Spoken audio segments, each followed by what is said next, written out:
Selamat pagi anak-anak semua. Apa kabarnya hari ini? Semoga anak-anak semua dalam kondisi sehat dan dalam lindungan Ida Sang Hyang Widiwasa.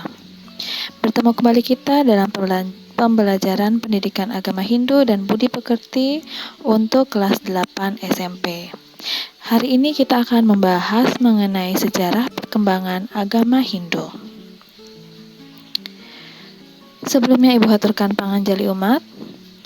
Om Swastiastu. Dan sebagai umat yang beragama, sudah sepantasnya kita untuk memulai setiap aktivitas kita dengan berdoa. Mari kita mengambil sikap amusti karana. Om Purwe Jato Brahmano Brahmacari Dharmam Wasana Stapa Sodatistat Tasma Jatam Brahmanam Brahma Liestam Dewasca Sarwe Amretna Sakama. Ya Tuhan, muridmu hadir di hadapanmu. Oh Brahman yang berselimutkan kesaktian dan berdiri sebagai pertama. Tuhan, anugerahkanlah pengetahuan dan pikiran yang terang. Brahman yang agung, setiap makhluk hanya dapat bersinar berkat cahayamu yang senantiasa memancar. Tujuan pembelajaran kita pada hari ini yaitu yang pertama, anak-anak mampu untuk menguraikan sejarah singkat Hindu di Asia. Tujuan yang kedua, anak-anak mampu untuk menguraikan sejarah singkat perkembangan agama Hindu di Indonesia. Tujuan yang ketiga yaitu anak-anak mampu menceritakan sejarah singkat Hindu di Asia. Dan tujuan pembelajaran yang keempat adalah anak-anak mampu untuk menceritakan sejarah singkat perkembangan agama Hindu di Indonesia.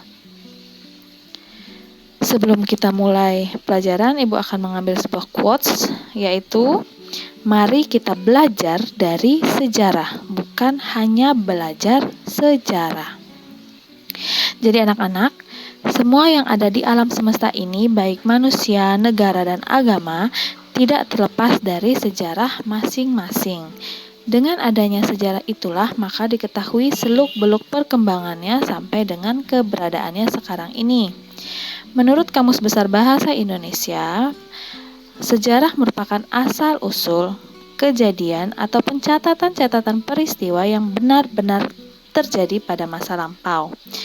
Esensi dari mengetahui sejarah sesungguhnya untuk belajar dari kejadian di masa lalu sebagai pembelajaran atau bekal kita di hari esok atau di masa yang akan datang, agar kita dapat pembelajaran dari kejadian yang telah terjadi pada masa itu. Begitu pula kita hidup beragama sudah barang tentu memiliki sejarah yang perlu kita ketahui sebagai pijakan untuk mempertahankan agama yang telah diwariskan oleh leluhur kita. Yang pertama kita bahas adalah tentang perkembangan agama Hindu di Asia.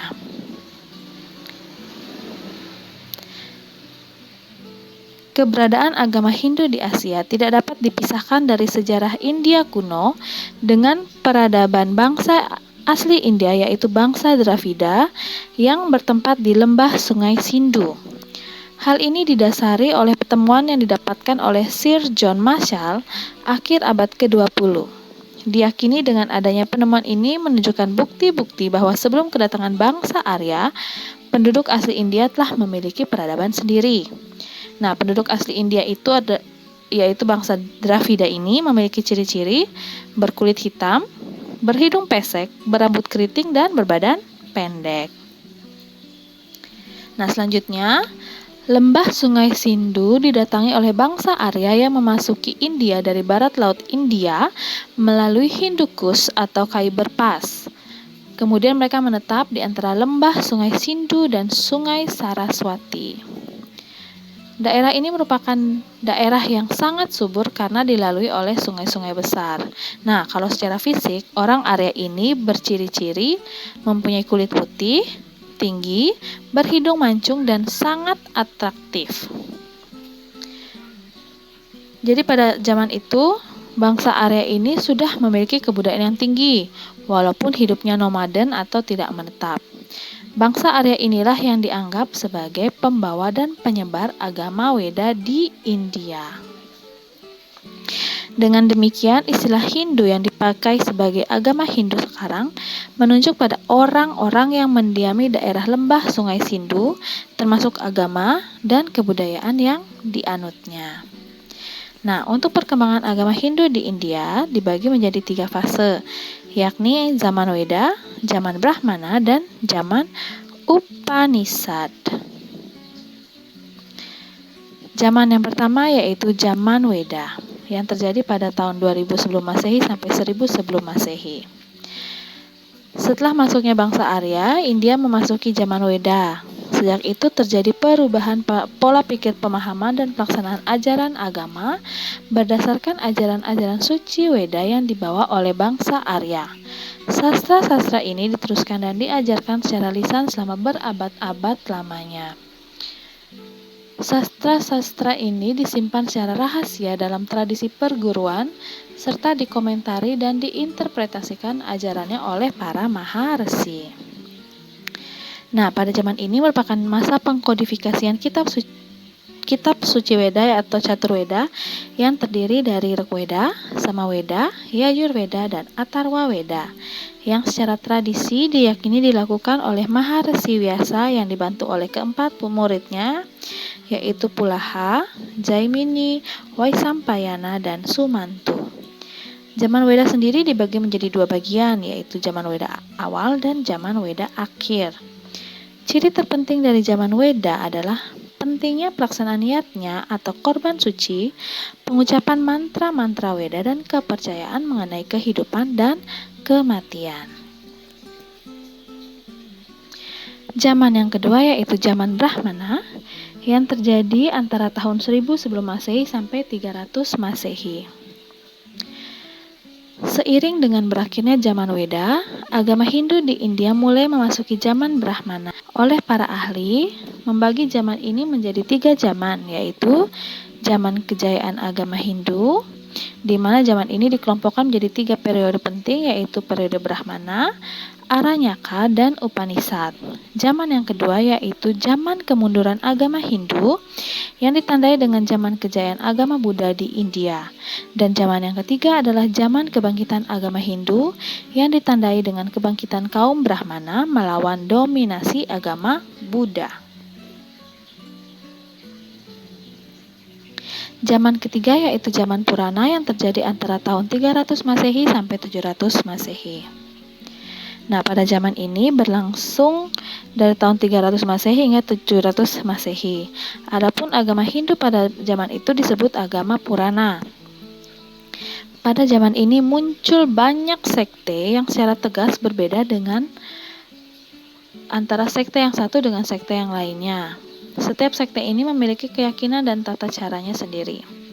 Adapun karakteristik sebuah sekte antara lain, dia memiliki nama Tuhan sendiri, memiliki kitab suci sendiri, memiliki sadhana sendiri, doktrin ajarannya pun sendiri, memiliki ritual pemujaan yang khas, memiliki kepercayaan moksa sendiri, dan memiliki sistem filsafat sendiri.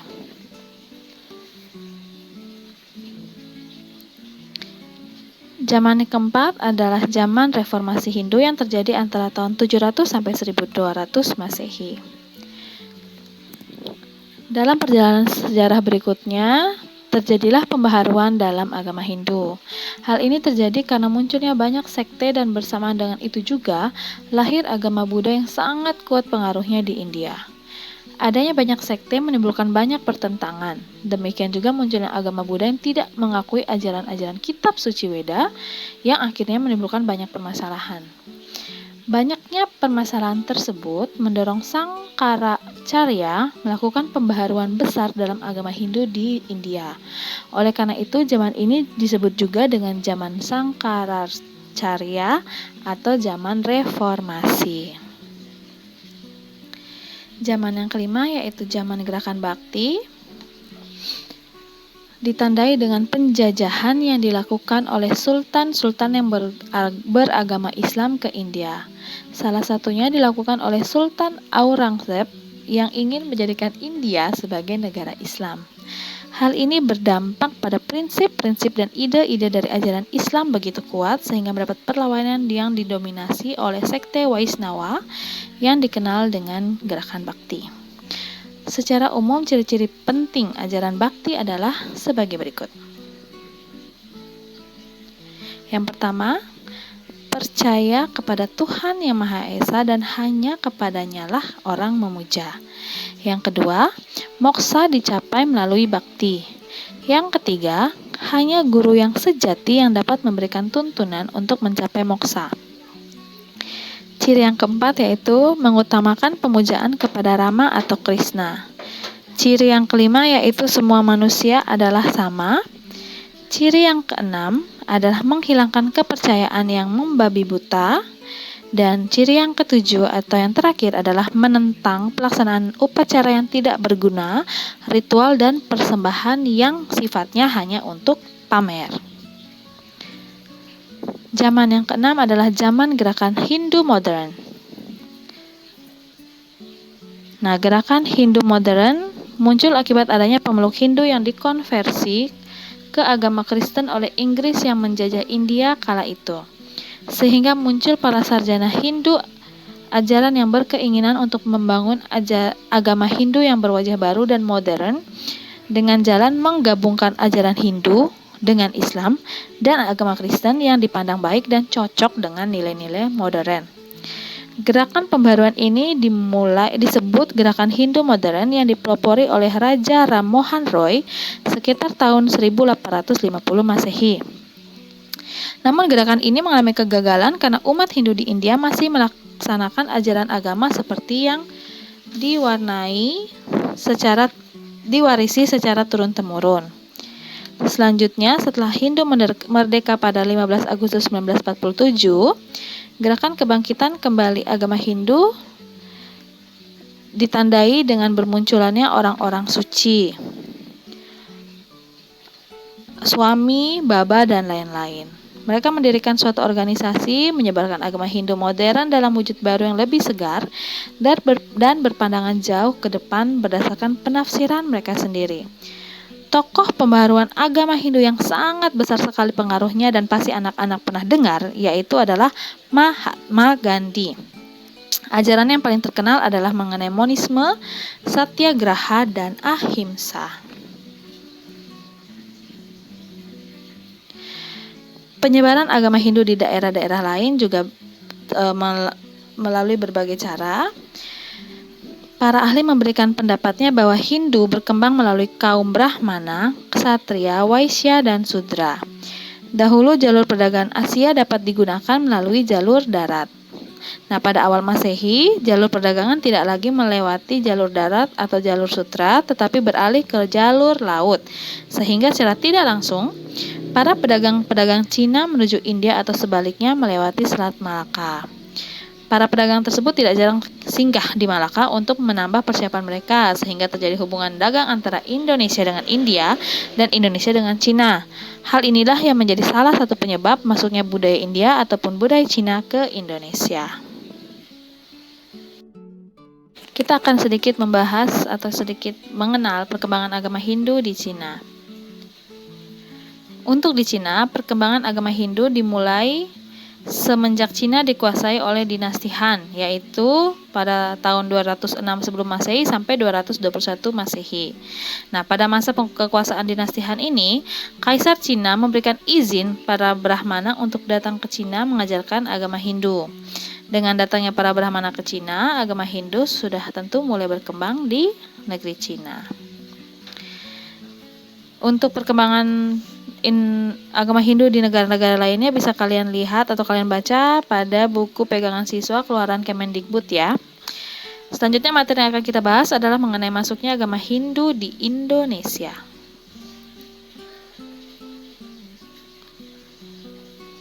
Data yang memuat secara rinci masuknya agama Hindu di Indonesia belum dijumpai baik di Indonesia maupun di luar negeri. Tetapi dari beberapa kitab di bawah ini menyebutkan antara lain, yang pertama dari kitab Ramayana ya, yang digubah sebelum Masehi pada bagian Kiskindakanda menyebutkan bahwa Sugriwa dalam usaha mencari Dewi Sita memerintahkan para wanara pengikutnya untuk pergi ke Jawa Dwipa atau Jawa maupun Suama Dwipa atau Sumatera. Kitab ini menunjukkan bahwa sebelum Masehi sudah ada hubungan antara India dengan Indonesia.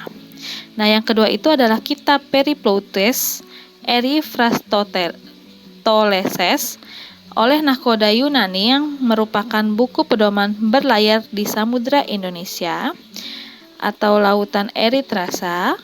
Buku ini menyebutkan adanya hubungan India dengan wilayah yang bernama Krish atau emas yang mengingatkan kita pada Suama Dwipa atau Pulau Emas.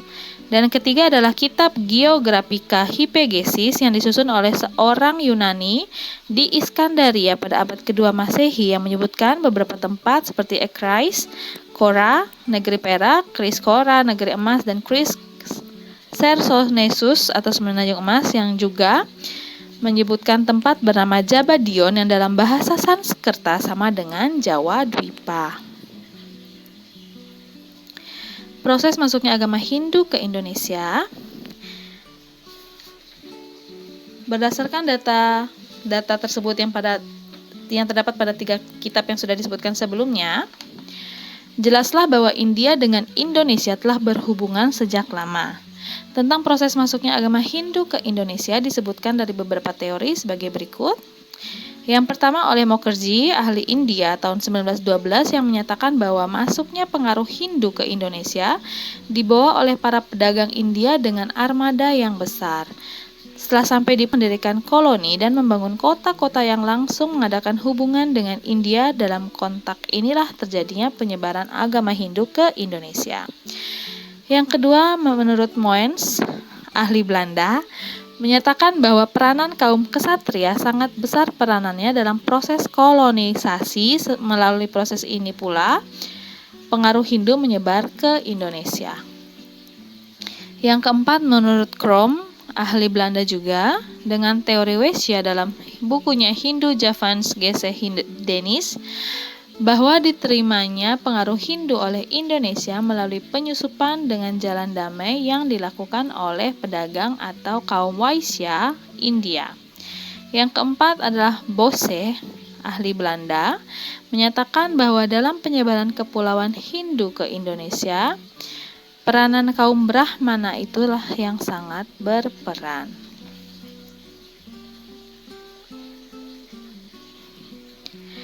Agama Hindu berkembang di Indonesia sejak awal Masehi dengan berdirinya Kerajaan Salakanagara di Jawa Barat.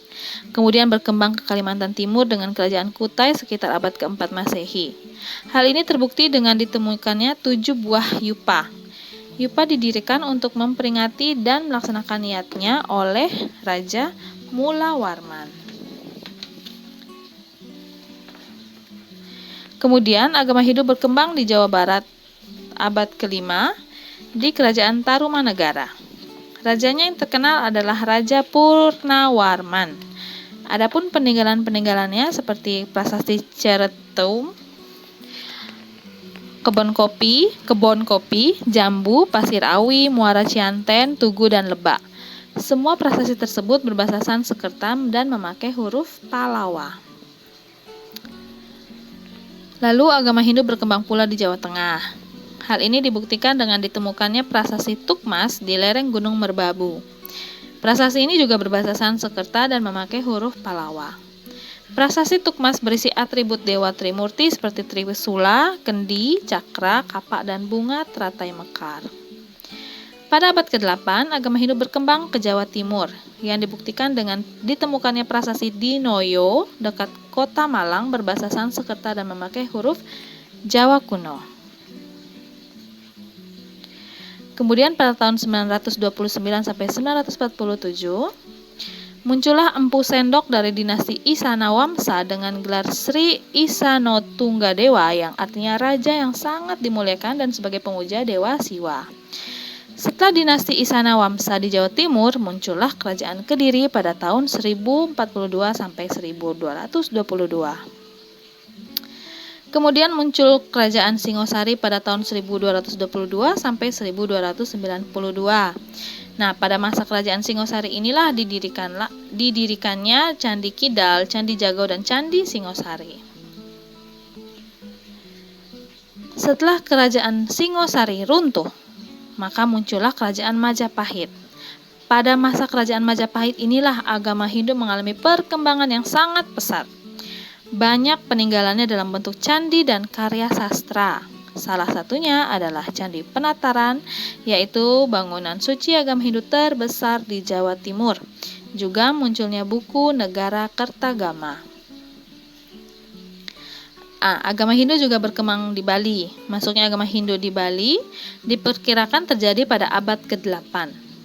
Hal ini dapat dibuktikan dengan adanya prasasti-prasasti, juga adanya arca Siwa dan Pura Putra Batara di desa Bedahulu, Gianyar. Menurut uraian tertulis di daun lontar di Bali, Empu Kuturan sebagai pembaharu agama Hindu di Bali.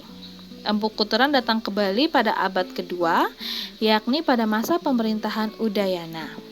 Pengaruh Empu Kuturan ini, terutama di Bali, itu sangat besar sekali. Mulai abad inilah dimasyarakatkan adanya pemujaan Trimurti di Pura Kayangan 3. Sebagai penghormatan atas jasa beliau, maka dibuatlah pelinggih. Oke anak-anak, pembahasan hari ini cukup sampai di sini saja. Selanjutnya akan kita bahas lagi pada pertemuan minggu depan. Untuk penugasannya, anak-anak silahkan masuk ke dalam Google Classroom karena semua sudah Ibu upload di dalam Google Classroom. Jangan lupa untuk selalu semangat belajar dan mengerjakan tugas-tugasnya ya anak-anak ya. Tetap jaga kesehatan dan tetap terapkan protokol kesehatan. Dan untuk pertemuan hari ini, Ibu tutup dengan doa. Mari kita berdoa. Om Dewa Suksma Parama Asintya Yanama Swaha. Om Santi, Santi, Santi, Om. Terima kasih atas perhatiannya anak-anak. Sampai bertemu lagi minggu depan dengan materi yang baru. Jangan lupa anak-anak, sekali lagi Ibu mengharapkan anak-anak untuk selalu semangat belajar dan jangan pernah patah semangat ya. Jika menemukan masalah-masalah atau kendala dalam melakukan pembelajaran, jangan lupa untuk bertanya baik kepada Ibu maupun kepada orang tua ya. Sampai jumpa anak-anak.